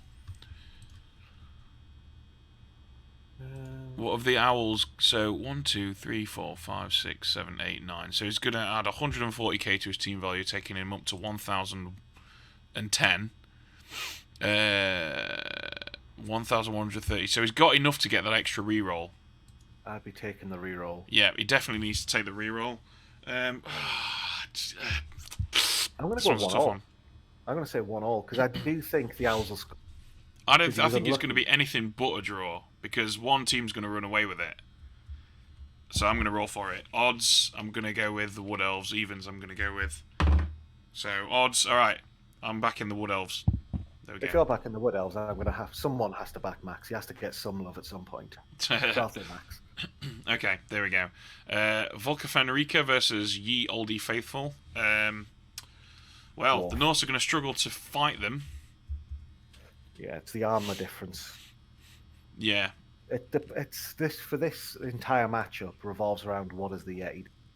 If the Yeti goes can opening, job done. You'll kick the hell out of them. If the Yeti goes down or just doesn't behave, the Dwarves should steamroll you because they're armor 90 or armor 7. Absolutely. The Dwarves need to deal with the Yeti. But they've got 2 Troll Slayers that can do that. Yeah. Get him down, foul him if you have to, get the Yeti out of the way, then you win. I think what's probably more likely to happen is they'll get drawn into fighting with one another, and no one will pick up the ball, and it'll be a draw. I'll make a decision. I don't like just agreeing with you and having boring predictions, so I'm going to go Dwarf. He had a shocking first game. I'm going to give him some love. Well, that concludes our... I think that this feels like it was a really long one. We had a lot to say. But yeah, thanks for joining me, and good luck, everyone. See you all again next week. See you later.